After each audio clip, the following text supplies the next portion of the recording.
Hello and welcome to the Redvee TV preview show, supported by A-Star Recruitment for the 2022 season as we look ahead to the round 10 clash over at Castleford Tigers on Friday night. Bit of a change up.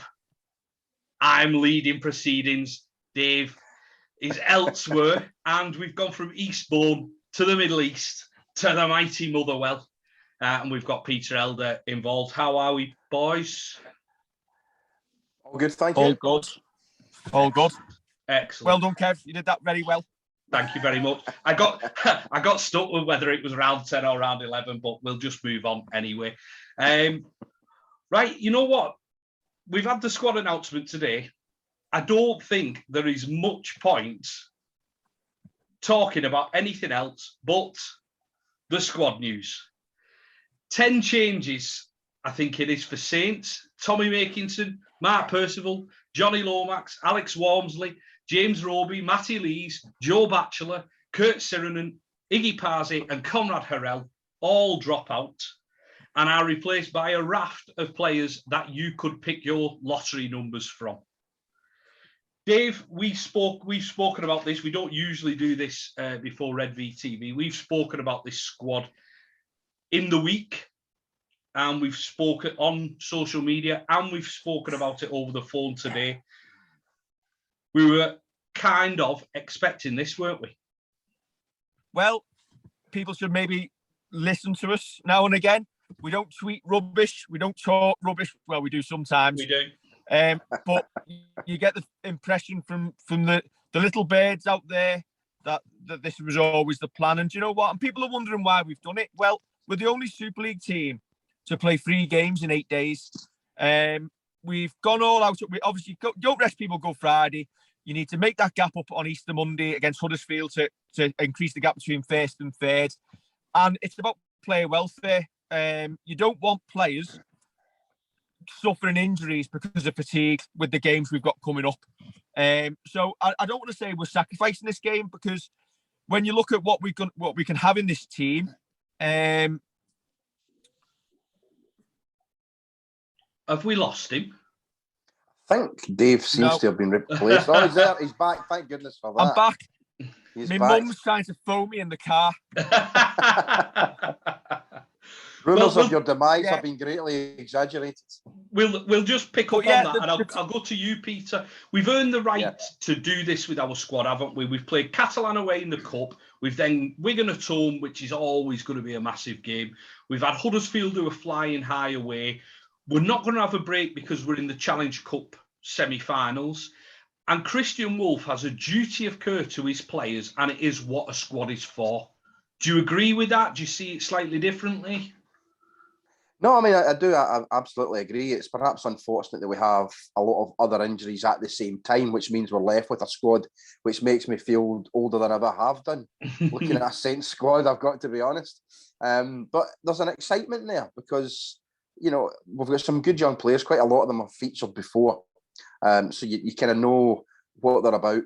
Some of the ones, the higher numbers into the 30s in the squad numbers, there might be people who've gone to watch the reserves or the academy, might be able to fill us in a bit more on what those guys can do.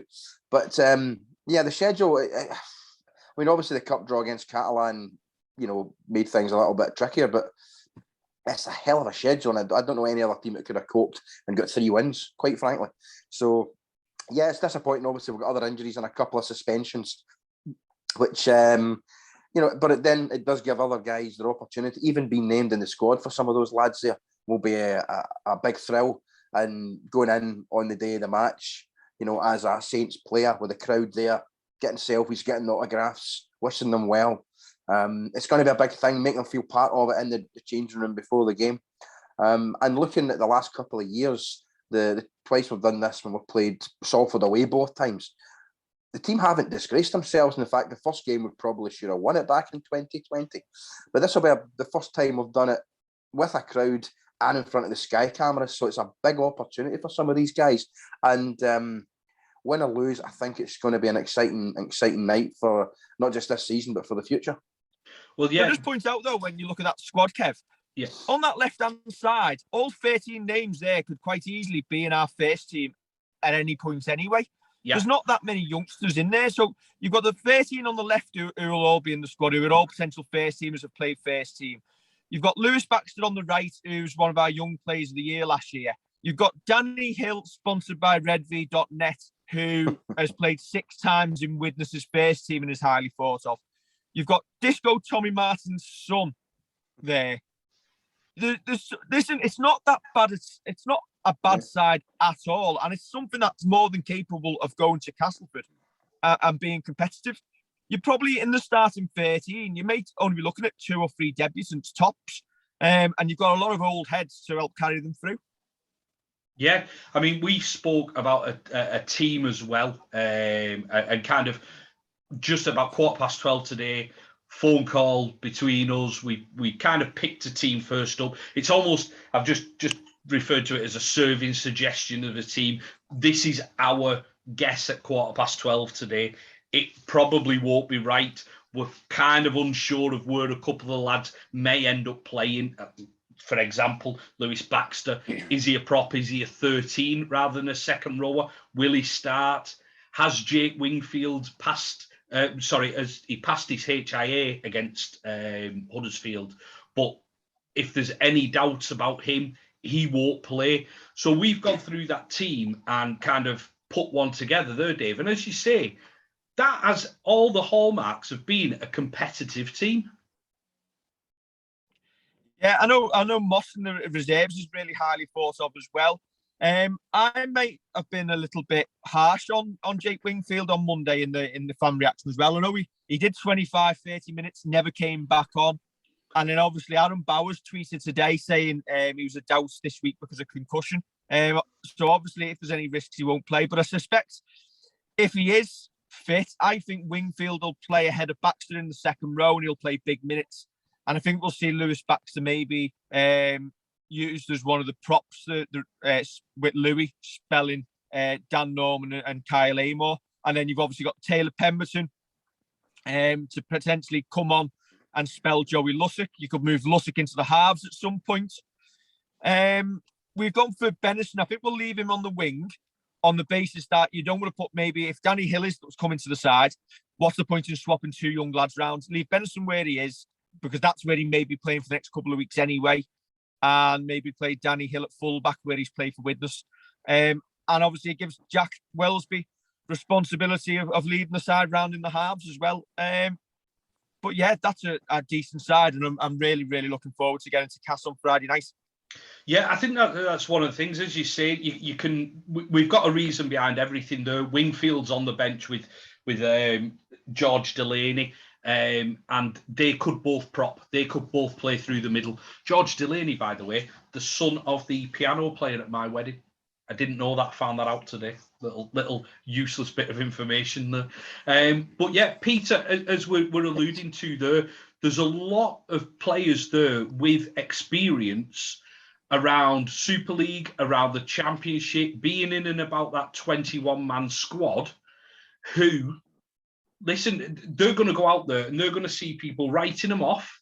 They're going to see people turning around saying this game's lost beforehand. They're not going to go in with that mentality. It's not the Saints' way, is it?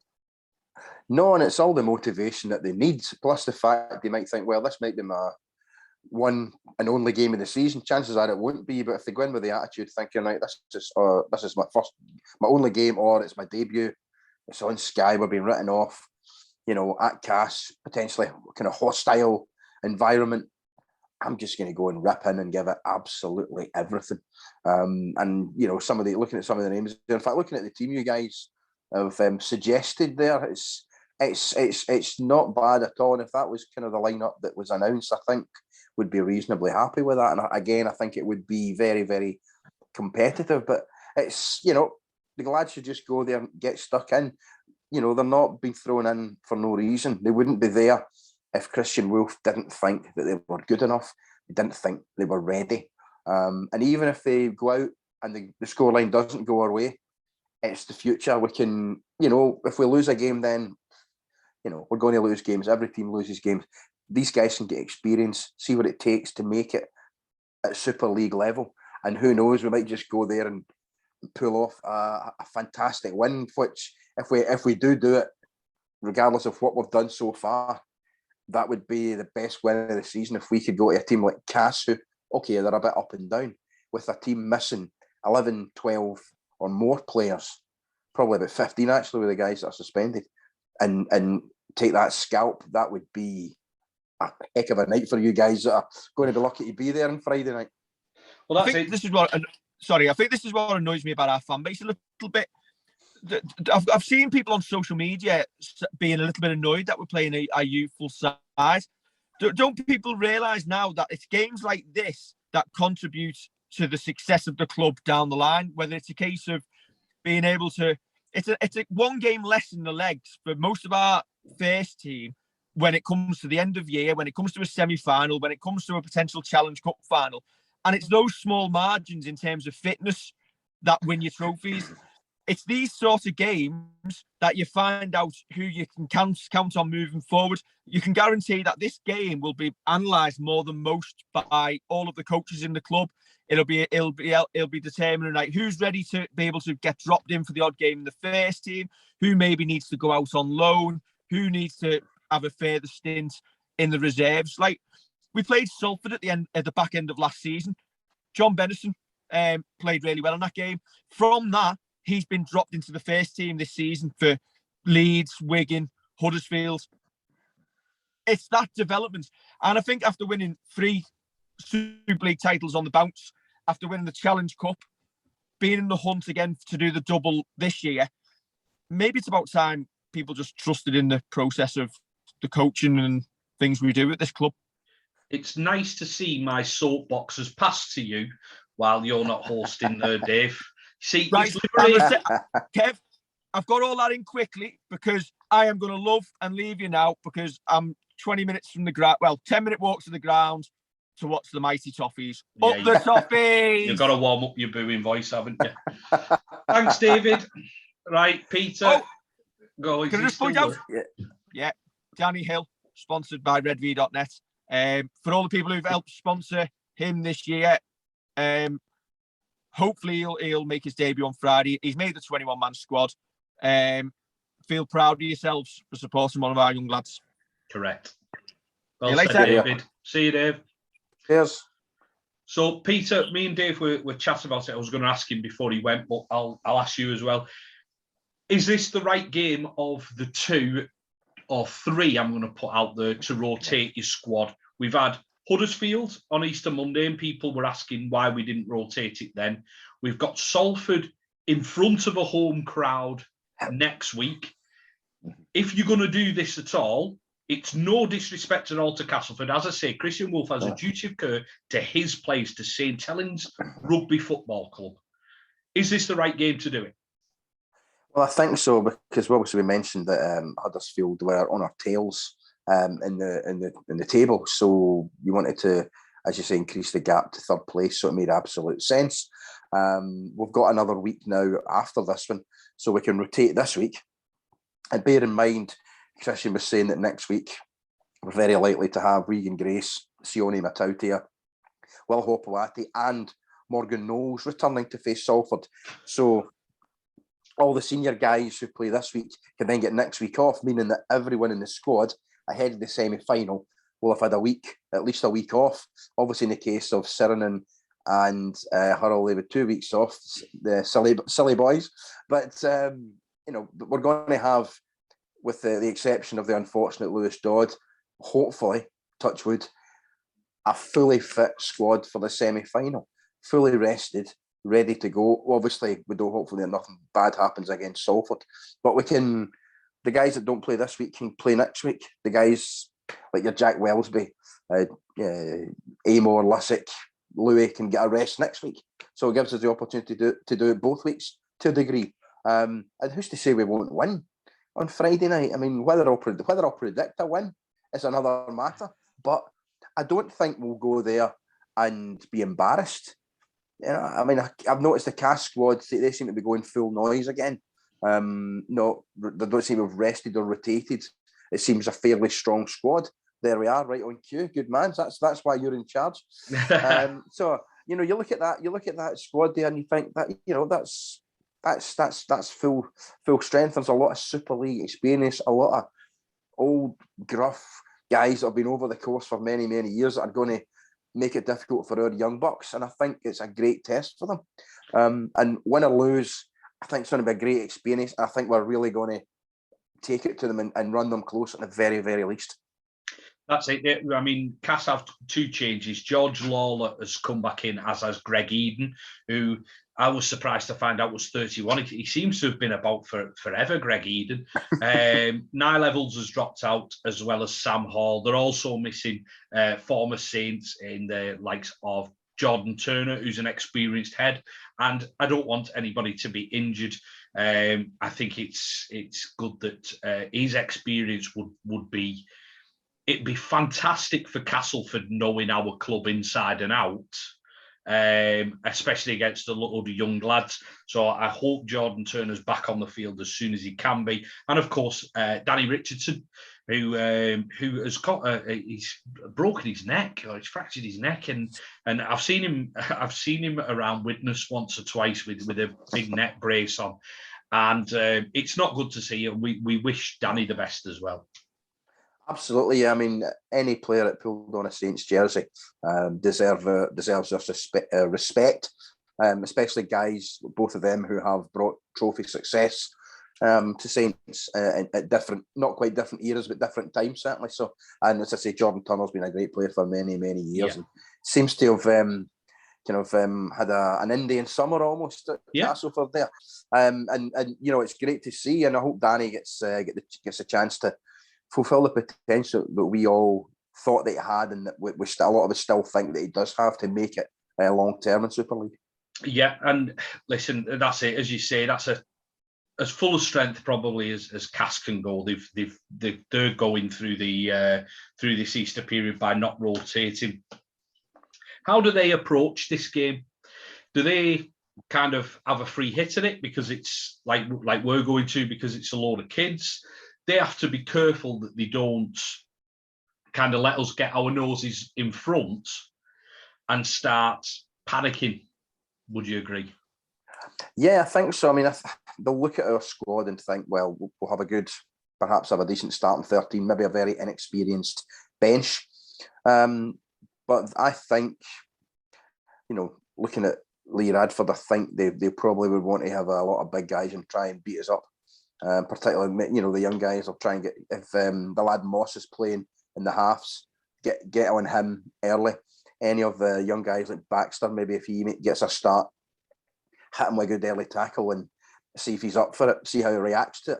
But every player who's going to be playing for Saints on Friday night will have an experienced guy beside him, even if there's someone on debut. If it's Moss in the halves, he's got Jack Wellsby, it seems silly saying Jack Wellsby an experienced player, but true though. He debuted in 2018, so you know he's been there, he's done that.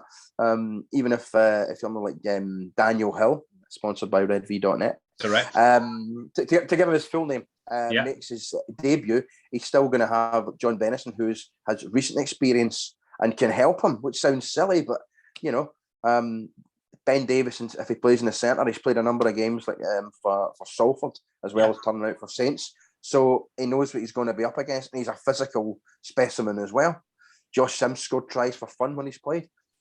You know, and then the forwards, you know, Kyle Amor, LMS, you know, what more experience guys you're going to get that can G the boys up and pick them up if they make a mistake. Get, you know, for behind the posts, Louis will be talking, getting them all going. So I think we've got plenty of experience here to help the young guys out. But I think Castle look to, try and bully us up early on and just try and blow us away and then make it easy for them in the latter stages. So if we can hold on in the early exchanges, perhaps catch them out by, you know, having a go at them early doors, then who knows? Yeah, that's it. As you say, you've alluded to already. Christian Wolf will have these boys ready for playing. He's said in his Saints TV interview, he's not going to make 9 lads make the debut. It is going to be a mix of almost older heads, lads who've played quite a bit of rugby, your lads who have been in and about the team, and your lads who are going to make the debut. It is going to be a mix.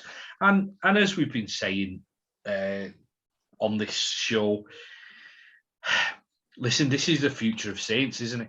This is the future. And this is why I'm more excited about going to Castleford this Friday than I usually would. And I don't necessarily agree that Weldon Road should be still a ground in its current state in the league, but I love it on the same things, because it is one of those. I'm going to use the word with endearment. It's a horrible little ground where the fans are on top of you. And we've interviewed players in the past, and they've said it's one of the worst grounds because the fans are on top of you. You can hear everything. Whoever's going to be playing on our wings or at fullback or whatever are going to hear the shouts from the Castleford faithful, and rightly so, by the way. So it's all just adding up for me to be such an exciting, intriguing evening. And it's going to be a little bit mad that it's on Sky Sports for everybody to see the next players off the Saints famed academy. Yeah, I mean, I don't think when Sky scheduled that fixture, they anticipated what Saints squad would be. And I dare say a lot of Saints fans, when they purchased their tickets, it would be, be thinking along similar lines. However, it does add a different dimension to the game. You've said yourself, and Dave said as well, you're going to be excited and really looking forward to going on Friday. Whereas I felt if Saints were going full noise, you'd be going in thinking, God, I hope Big Al doesn't get injured, or I hope nothing happens to Robes, or if Tommy ends up getting a suspension, or something going wrong. But now you're thinking, yeah, this is fine, and I'm going to say it's almost a free hit for us, because if we lose, there's no great damage done. I have to say, I mean, I'll use the word traditional as well in terms of how to describe Weldon Road. I've been there once. It was actually pretty much nearly 10 years ago on the Easter Monday game, and it was a wet, miserable afternoon. We did win 18-12, and I was part of the crowd that seen James Roby kick a conversion that afternoon. And I promise you, and I've got the video with my phone. If you like, I will share it. I know you hear us when it's over. It was me laughing like a drain, because he's actually. It was because we had a few players missing. Gary Wheeler starting the game, went off injured. Kel Surprise, having missed a few kicks out wide. I think Eddie Gardner went off that day as well. I seem to have seen him after scoring a try, battered into the front of the terracing wall at the away end, and done his shoulder. But it was a wet, miserable Easter Monday. But James Roby's one and only goal kick off the tee for Saints, I'm happy to say I was there to witness it. So I've got a 100% record over in Cass. But what the score will be on Friday night, I'm not quite so sure. I'm not. You've not asked me for prediction, but I've obviously I've kind of preempted the question, which I'm going to answer before you ask it. I'm going to be a pragmatic head on. I'm going to say Cass by 10, but it'll be a hell of a struggle for them. Well, that's kind of in line with, and bet responsibly if you do bet at all. Yes. The handicap line on the betting changed from, I think it was Saints -8 or -10, and it's flipped the other way now that Castleford are strong favourites. And I'm sure when the team gets named, it might even go out a little bit further. Just as we're bringing this kind of to a close, you mentioned goal kicks. You mentioned him earlier as well, Lewis Dodd. The big news, obviously, is the fact that he's done his Achilles against Wigan on Good Friday. It looked like he walked off. He wasn't necessarily stretchered off, which we're hoping is a good sign. And I think we probably both like to put it on record that we wish him all the best. And he's probably got one of the great inspirations when it comes to rehab in his halfback partner, Johnny Lomax. So if he's ever feeling down, if he's ever wondering when he'll get out of this injury kind of spiral, he can just turn to Johnny, and Johnny will giving words of advice that will get him through. And we look forward to seeing Lewis Dodd back on a rugby field as soon as he possibly can be. Absolutely, and the great thing is he's young enough that he's got many, many years ahead of him. I'm sure he'll come back equally good, if not better, than he has been.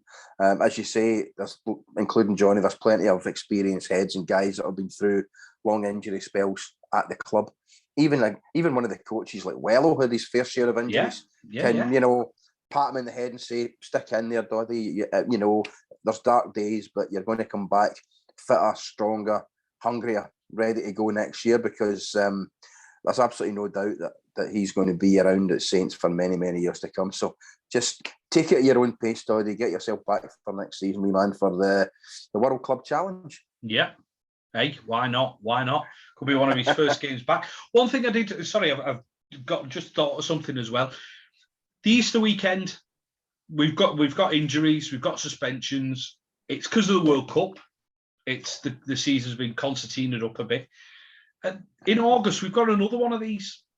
Wigan away. Yeah. On the 26th, Wakefield at home on the 29th, and then Toulouse at home on the 3rd. I'm not going to ask you to predict your team for Toulouse at home on the 3rd, but if Saints are in a healthy position in the playoffs, because there's no point coming top, is there? There's no. It's not first, because it's not first past the post. Yeah, you get the shield. Yes, you possibly, I don't know if you get a little bit more money for finishing top, but as long as you're in the playoffs and you're in good health, you can see this happening again, can't you? Yeah, I mean, I would like us to finish at the very worst runners-up, so you're guaranteed a home semi-final. Yeah. You don't have the, you know, the difficulty of maybe a tricky away game, you know, and who knows what can happen there. But yeah, I mean, it'd be nice to sort of like win the treble. I mean, let's, you know, the ladies team did it, so the men might be able to do it as well. So it'd be nice for the men to catch up with the ladies team, he says, controversially. Right. And while we're here, good luck to the ladies for the semi-final this weekend. Correct. We want a double header at Elland Road. Saints Wigan in the men's semi-final and the Saints women in the final pre-season. So good luck to Derek and the ladies team this weekend as well. But yeah, I mean, I think we could do that. I mean, bring up the screenshot for your supposed team for Friday night, and that if that team takes the field against Toulouse at home, yeah, would probably beat them. And I think that would be the game. That would be the game to do it. Or you could split have two completely different 17s, home to Wakefield and then at home to Toulouse. You could do that, and I think you'd win both comfortably. It'd be interesting to see who's still down at the bottom and what the points difference and points tallies are when we're coming into that final weekend, because it could be close down there. It could be close down there, so we'll see what happens. Peter, thank you very much. Hopefully, my pleasure. Hopefully, we will see on Friday some of our young stars take their chance, including Redvee.net sponsored Danny Hill. Yes. Hopefully, we see them come in, do themselves proud, do the club proud. The fans will be there in the numbers. The fans will be cheering you on, lads. Yes. We're all excited to see you. So Peter, once again, thank you. My pleasure. And just to the young lads that are going to debut on Friday night, just play without fear, boys. You've got the support behind you. If it doesn't go the right way in the field result-wise, don't beat yourself up about it. Just get stuck in and wear that Saints jersey with pride. I know you will. And just play your heart out, and whatever happens, and you'll get the full support behind you. So good luck, lads. No better way to end that. Don't forget to like, share and subscribe.